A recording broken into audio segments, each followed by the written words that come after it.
Hey everyone, Caront here welcoming you back to Final Fantasy Tactics. In the last episode, we finished off affairs up in Morond Holy Place, finding Funeral, who was not quite as dead as you would have thought, with a sword stabbed in his front and his back. But he revealed that our final destination for the game is Orbonne Monastery. That is where Vormov and the others have gone, and where they have taken Alma, and that is going to be the site of our final confrontation. There are a couple things I do want to show you before we head over there, though. The first off, I want to go ahead and show you a shot of Ultima being used by us. Because as you guys might be aware from having watched Morond episodes, I was not able to get Ultima on Ramza, so unfortunately we can't see it from him. But I did get it on my other file, so I'm showing it to you guys now so that y'all can see it in action. Another thing I want to do, and what I'm going to do with this, is I'm going to move over to Wargillis Trade City and show you a scene there, because a scene pops up after you finish Morond, which will open up the side quest area of this game. We will be exploring that side quest area after the main story, because I want to go ahead and finish affairs in Orbonne first, then we will do the episodes there afterward. So let's go ahead and head into Wargillis and see what awaits us.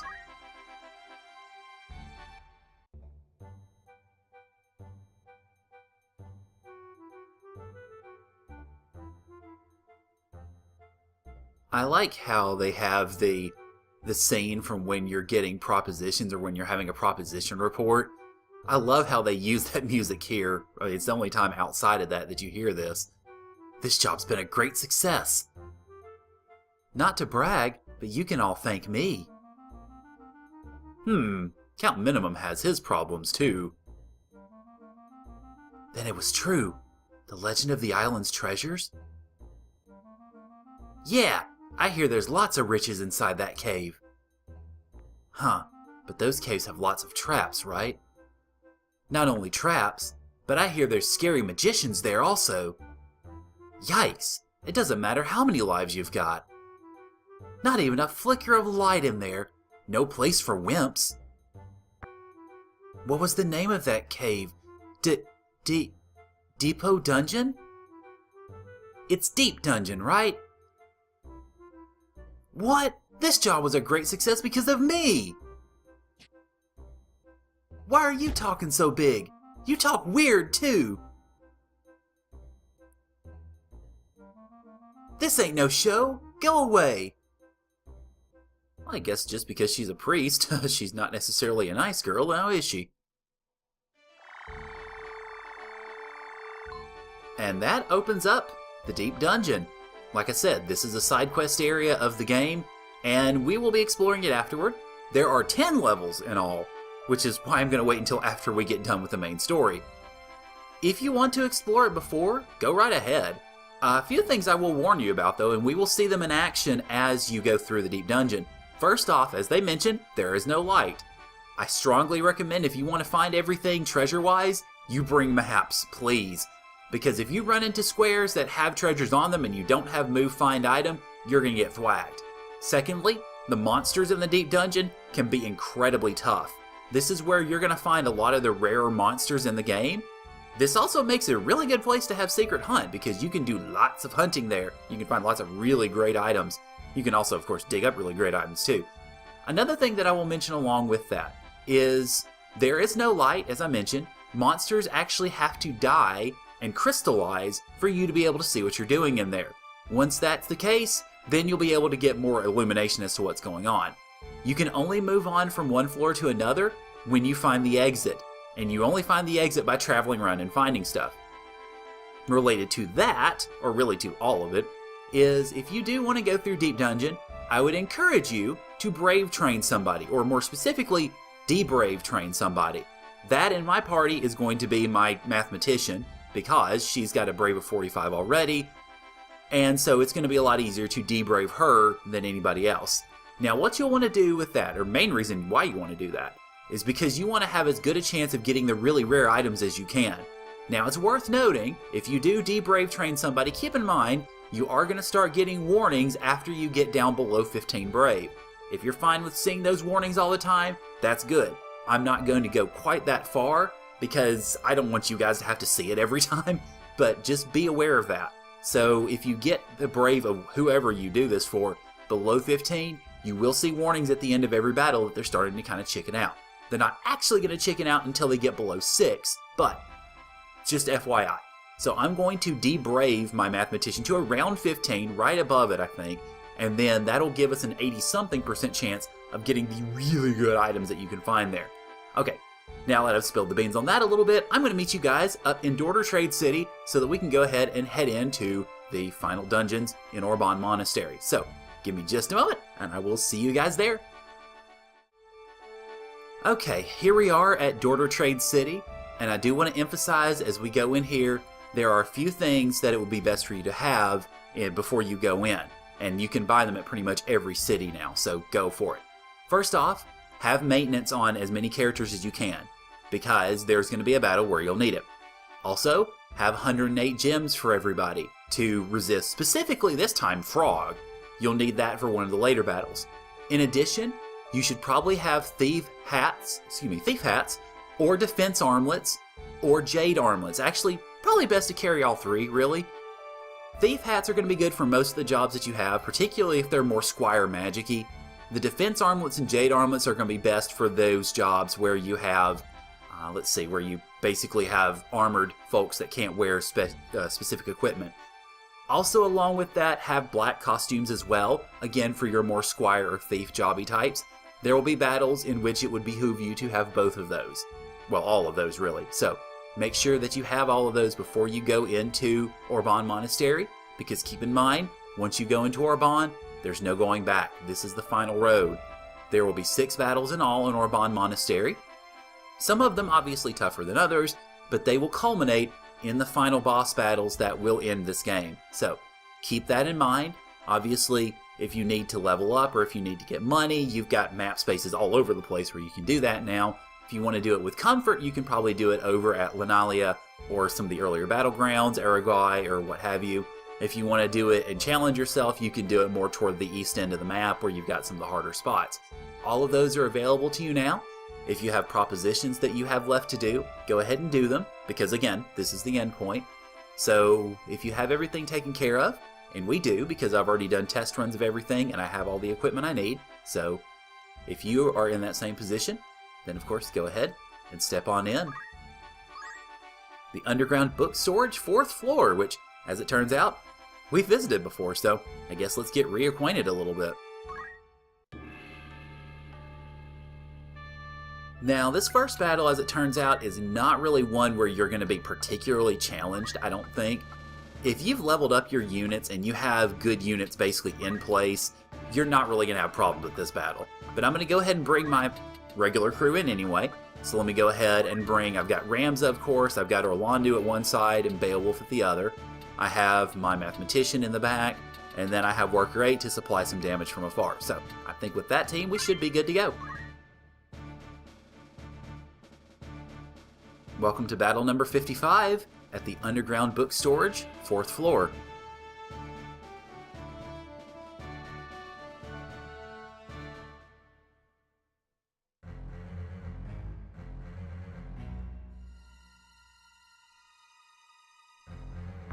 Stay and stand guard. I'll go after Vormov. Yes, sir.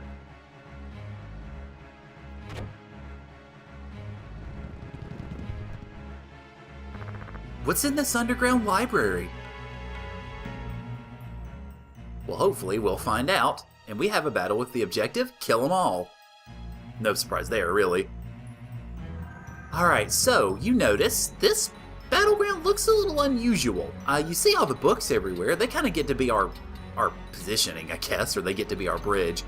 As far as units themselves, they're not particularly special. I mean, you've got 3 knights there, of course.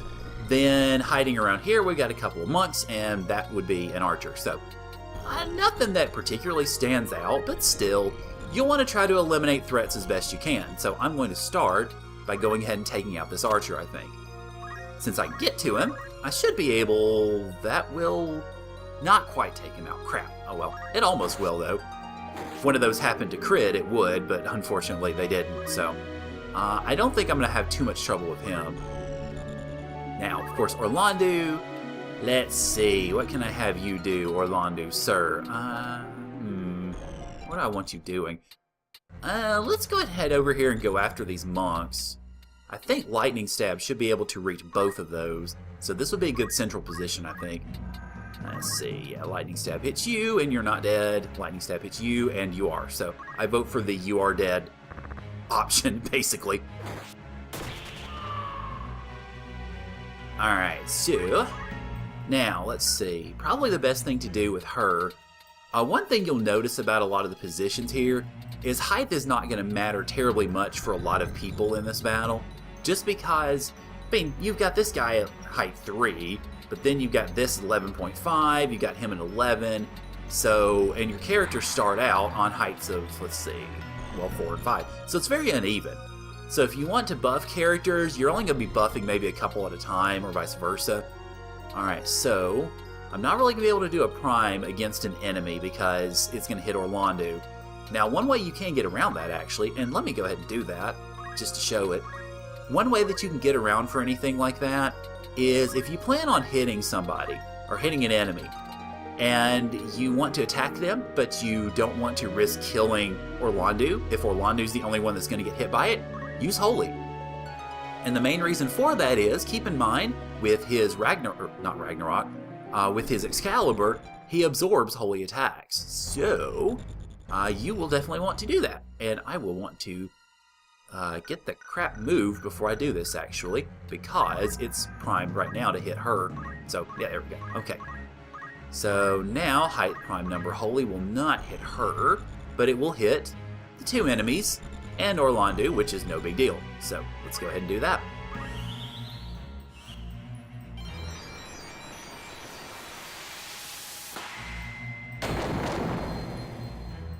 There you go, there's that damage. Having magic attack up obviously helps a lot with this. And not much with that, but I guess he probably doesn't have a very high faith. Orlando, it's going to heal him for a fair bit, but not that it's really necessary. But still, it's a good way if you want to attack enemies and you don't want to risk destroying your allies. That's really a good way to do it. Okay, you go right ahead and try to heal yourself. And run away. Okay, works for me. I'm just going to have Worker 8 basically one-shot you in a second anyway. Oh, okay, well. The only problem with that is if Orlando gets his turn before you guys can move, you're both dead in a second, so yeah, just FYI. Okay, so these guys are probably going to start trying to go after Orlando, which is to be expected. I mean, there's not much else they can do. Alright, so Beowulf, actually, what can you do, Beowulf? You can, I think you might be able to drain him. That might take care of that one. Let's see, will it reach that far? Yes, it will, good. And 60% is not a very good percentage, but okay. And it hit, okay. Well, dead monk.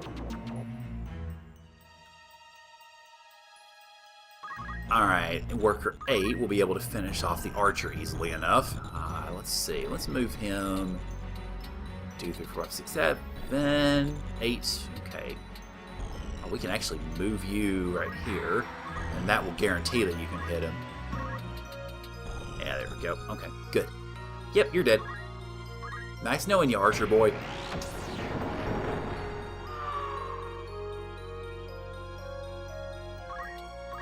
Okay, now, let's see, who then should I go after? Should I go after the knight here, or should I go after the monk? Well, the monk is going to keep reviving people, so let's go after him first. And if it don't axe him, all the better. And it didn't, but oh well. Okay, let's see. What are we looking at AT-wise?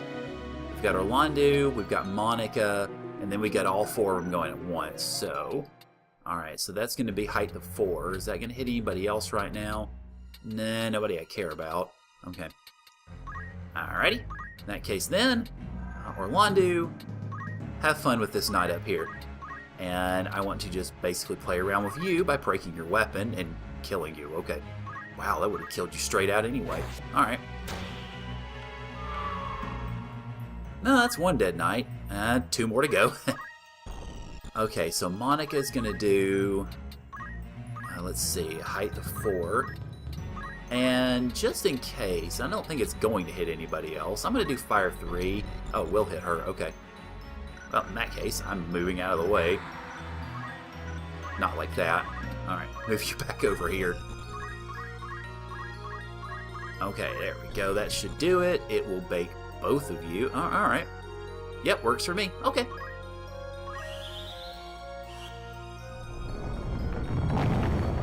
There we go. It wasn't too fancy, but it does the job. And it only leaves the 2 knights around, one of whom is almost dead, so he's not going to be effective for much of anything. And the other of whom uses physical attacks against Ramza, which is also not going to be good for much of anything. Speaking of Ramza, let's go ahead and waltz you up here. And we should be able to, well, almost take you down. And we pretty much took you out of the equation, however you go about it. Okay, let's see, Orlando should be able to lightning blast this one, I think. Well, either of them, really. Let's go ahead and take the further one out first. Yep, you're gone.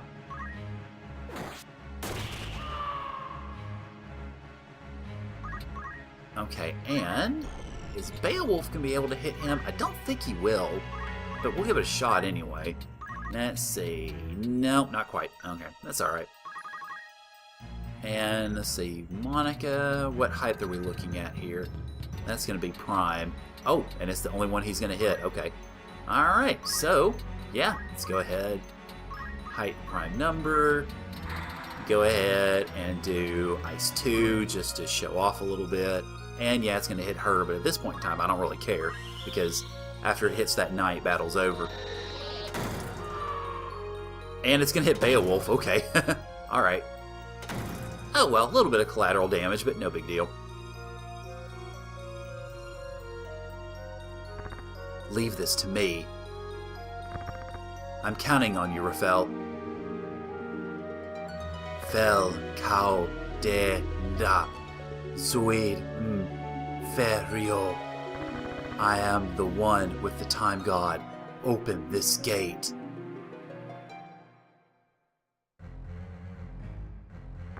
I won't let you go!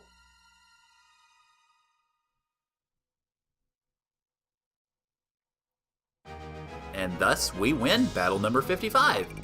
And for our not-so-useful prize, we get 29,700 gil. Okay, so what we're really going to need to remember in regards to getting ready for the next battle, the biggest thing that you'll need to do is start putting maintenance on all the characters that have it. That's the biggest issue you're going to need to deal with. Now, if you have a backline character like your priest, you don't have to worry so much about it because it's not going to be that big of an issue. But for your frontline characters like Beowulf and Ramza and etc., and Orlando who doesn't have it, use maintenance. It is vital. And he doesn't have it, and he's not going to get it, I don't think, because he does not have enough ability points. Oh, not even close. And he almost has enough for Holy Explosion, though, so that's good. But yeah, get maintenance on as many characters as you can get it for the next battle, so that gives a little bit of a hint as to what's to come. But next time on Final Fantasy Tactics, we will descend further into the depths of Orbonne and see just what in the world Raphael has opened up for everybody. So, thank you guys for joining me, and I'll see y'all later.